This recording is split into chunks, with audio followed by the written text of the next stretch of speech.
It is my distinct privilege to address you today, and I take this opportunity to welcome you all and to convey my gratitude to the UN Pacific Regional Anti-Corruption Project, UNPRAC, and the Global Organization of Parliamentarians Against Corruption, GOPAC in Oceania, for initiating and facilitating this crucial workshop that is attended by regional parliamentarians.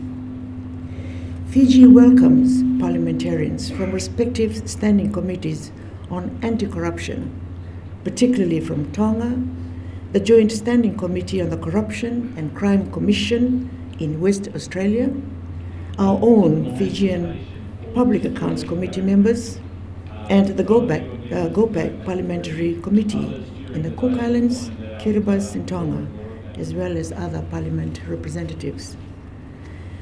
The Parliament of the Republic of Fiji is taking a robust approach to our engagement with other regional and international partnerships, which has enjoyed a strong relationship with the UNDP Governance Strengthening Program, which has greatly built and helped the capacity of our MPs and committees since the election in 2014. We were also fortunate to have recently hosted the Africa, Caribbean, Pacific, EU, ACP, Joint Parliamentary Assembly, in which GOPAC and UNPRAC provided a briefing for parliamentarians as part of the Assembly. Corruption is undeniably one of the most serious impediments to human development. It undermines democracy and the rule of law, leads to violations of human rights, distorts markets, erodes quality of life, and allows organized crime, terrorism, and other threats to human security to flourish. Corruption hinders efforts to achieve the Millennium Development Goals, MDGs, by obstructing unfettered public access to social services and diverting resources away from investments in public infrastructure, public institutions, and social services. GOPAC, the UNDP, and the United Nations Office on Drugs and Crime, UNODC, recognize that parliamentarians play a critical role in the UN Convention Against Corruption implementation. While it is generally the executive branches of governments that sign the UNCAC, it is countries' parliaments that are responsible for enacting legislation necessary to meet treaty obligations. Once a national anti-corruption authority is established, it is national parliaments that may monitor the authority and further promote the implementation of anti-corruption laws. Parliaments and parliamentarians play a key role in good governance, transparency, and preventing corruption. These are also highlighted in UNCAC, to which Fiji has been a state party since 2008. Using their oversight powers, parliaments must be diligent in ensuring that sufficient resources are allocated to ensure adequate implementation of UNCAC. The convention includes provisions for member states to report their progress to the international community and for the international community to share in the monitoring of states' progress. Parliaments should play a robust role in this reporting and monitoring cycle. If Parliament establishes an anti-corruption body with extraordinary powers, it is incumbent upon a Parliament that the exercise of those powers does have oversight. This ensures transparency and enables parliamentary committees to play their oversight and coordination role. Parliamentarians have rightly been concerned with achieving the MDGs over the past 20 years. As they expire this year, we also need to acknowledge the growing realization that sustainable development cannot be achieved without addressing corruption.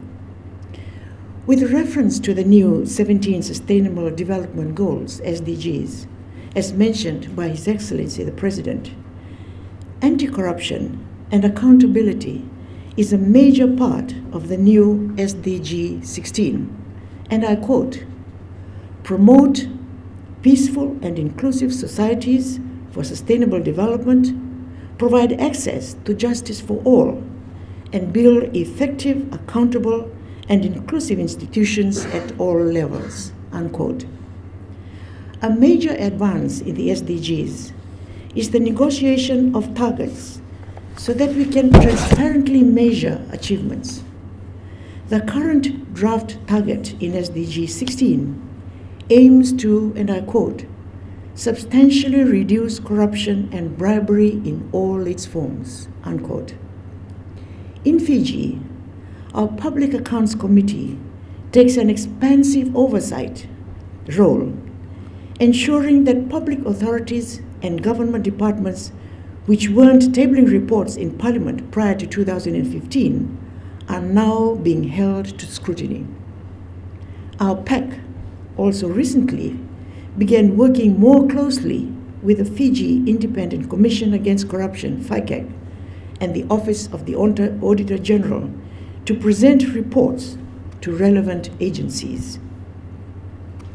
The Fiji Independent Commission Against Corruption, FICAC, is an anti-corruption agency that fights against corruption in Fiji's public sector that is mandated under the FICAC Promulgation 2007.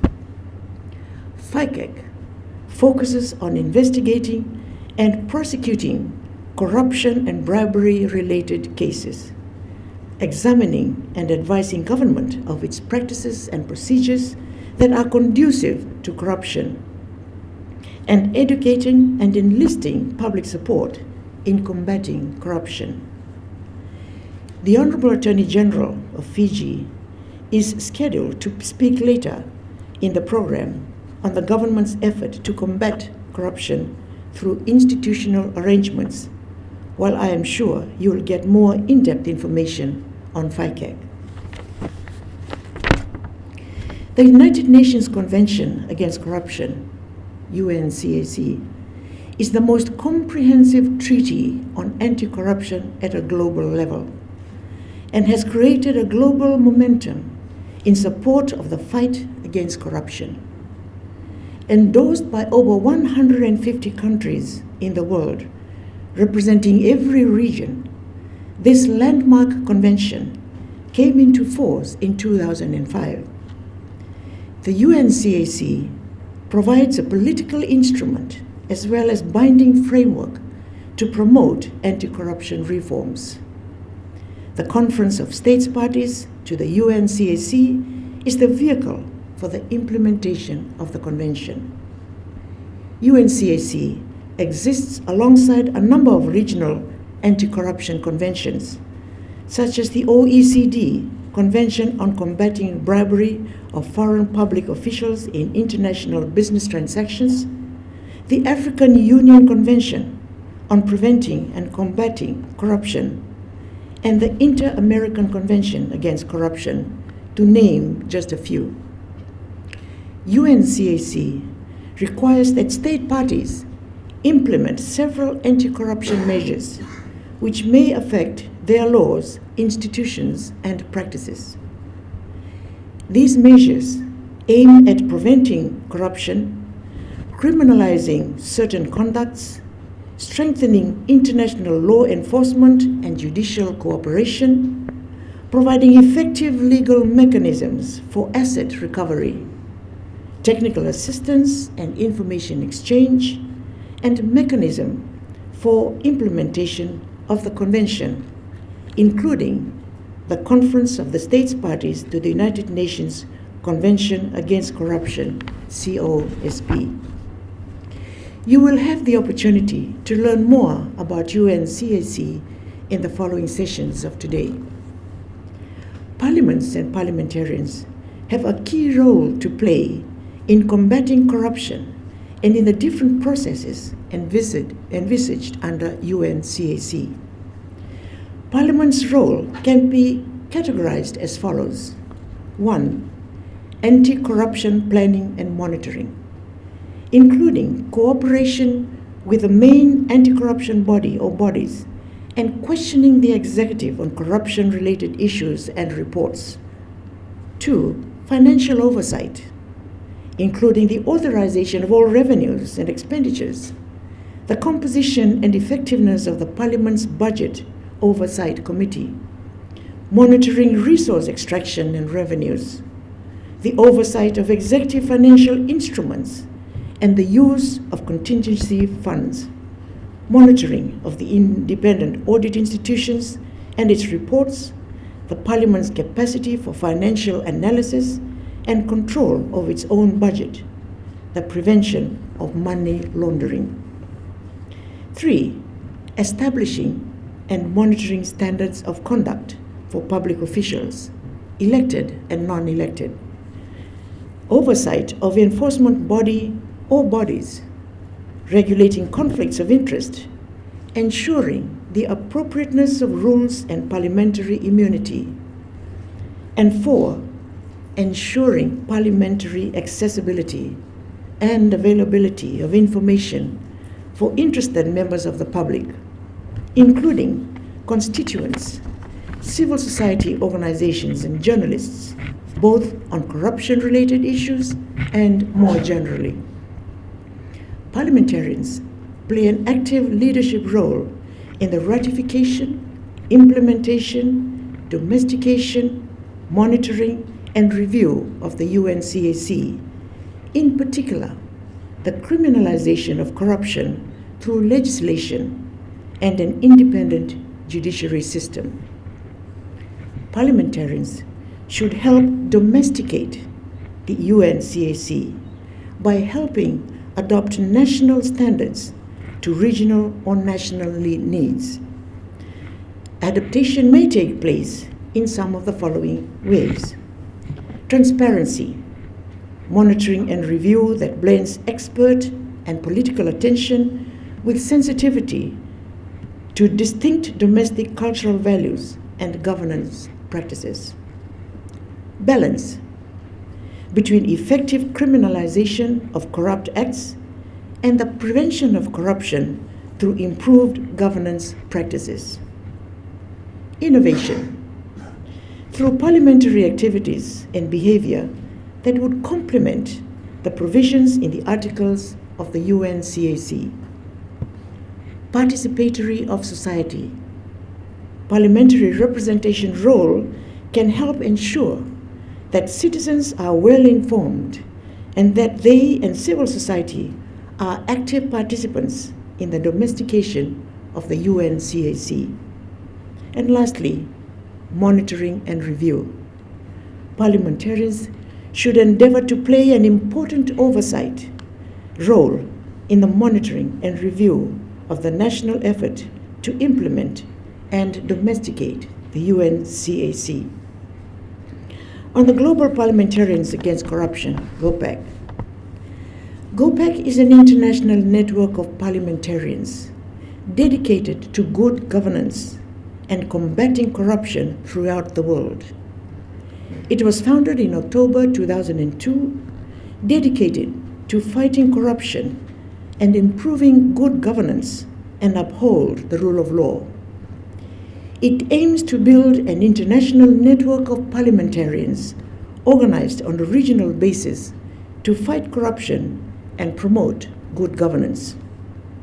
GOPAC has 52 national chapters in 5 continental associations.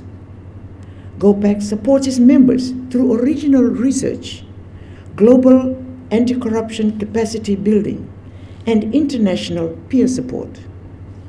GOPAC seeks to achieve ethical and accountable governance throughout the world through effective anti-corruption mechanisms and cooperation between parliamentarians, government leaders, and civil society. GOPAC's involvement in the UNCAC began with its participation in the Merida, Mexico signing ceremony in December 2003. The focus of the GOPAC Global Task Force on parliamentary oversight is on financial and operational integrity, which includes the ongoing review of all government revenue and expenditures, and legislation and other parliamentary rules establishing government financial control practices, procedures to account for and report revenues and expenditures, as well as procedures and authorities for parliamentary oversight of financial administration. To conclude, as parliamentarians, we know that corruption prevents our communities from reaching their true potential and destroys the trust that our people need to their governments to deliver services fairly, equitably, and in a timely fashion.